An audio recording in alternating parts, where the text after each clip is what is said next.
everyone, welcome to the Groomer and the Trainer, take 2 of crate training. We have our star of the show here with us now, don't we?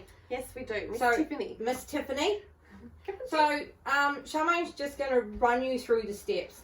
So, just imagine that she's just come home, introducing her to the crate, just showing her a treat, and just going to get her comfortable getting into the crate. Now, for most of you, probably, your crate's going to be resting on the ground. This is just a fancy pants, very flash groomer's trolley. Yeah. I covet this trolley, actually, I have to say. So she's just having to step up into that. So Charmaine, you probably, did you just put her in there? So when she was really little, we just it was quite a big her in there. jump when she was a little tiny fluff ball. Yeah. So yeah, she's quite happy now to step up into there and be in there. Yep. Yep. Hey, Miss Tiffany. Good girl. Good So girl.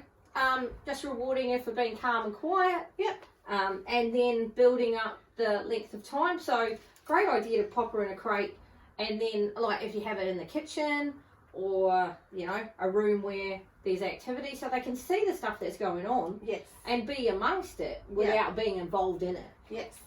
It is quite. Puppies do feel the need to at least be able to see where you are.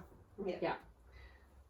Yeah. So yeah, that's great. So then you'd put her in there in the middle of if you were cooking dinner or something, put your puppy in there. Go about what you need to go about. Yep. We'll close the door. She still gets a treat. Yep. So what should people do when the puppies start crying and saying they want to get out of the crate? Yeah, well, you need to be realistic about the age, and size of your puppy and where you're at with your crate training. Yeah. So, initially we want them just to be comfortable going in, coming out, and then they'll choose to spend longer in there. Yeah. So the first step that I would say is having the door open, letting your dog wander in and come out. And then once they're comfortable, like we'd shut the door, and then I would have a dog in a crate while I was doing meal prep. That's about 20 minutes. Yep. And, it's handy too, because if you're at the kitchen, your puppy's calm and quiet. I'd reward that. I'd say, quiet. Yep. Yes, and put a treat in there. So we're capturing calm, quiet, relaxed behaviour. Yep. Yep.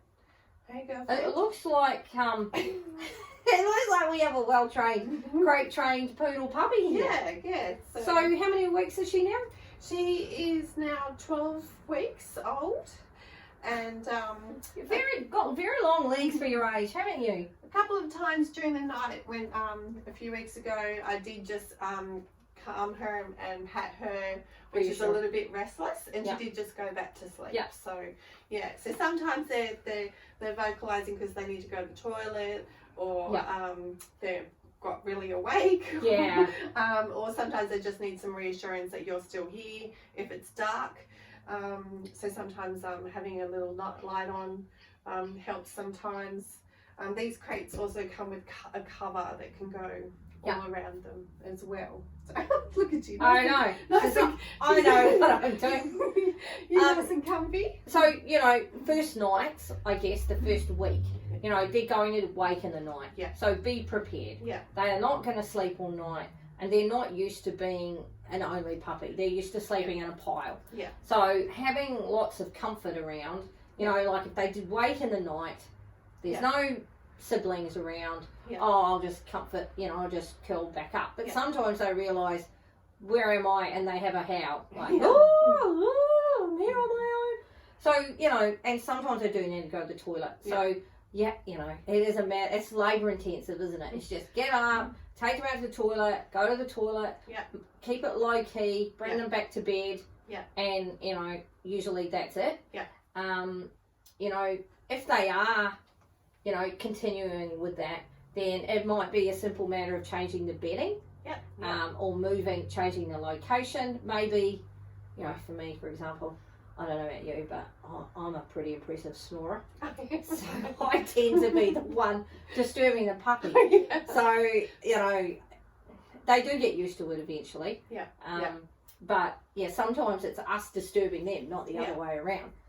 So lots of things to think about. Why are they waking up? Is their sleeping environment right? Maybe maybe they've had a drink and they need to go to the toilet. But and you know, what you're aiming for is improvement. Yeah. So little by little, your duration of calm, quiet behaviour in your crate gets longer. Yes, it does. But and look, this is the end result. Yeah. She feels nice and safe and secure. And yeah, she did have a couple of nights where she slept in the bed with me. So you can break the rules and still have a crate trained puppy too. Absolutely. There were a couple of nights where I just needed to get some sleep, and so she was in bed with me. And but it doesn't mean we have to stop. It doesn't mean you have to have one or the other. No. Yeah. You reset and go back to where you were. Just pick it up where you left off. Yeah. Isn't that the great thing about dogs? Yes. All right, that's awesome. She's been a star again, hasn't Yeah, she? isn't she? Happy training. Happy training.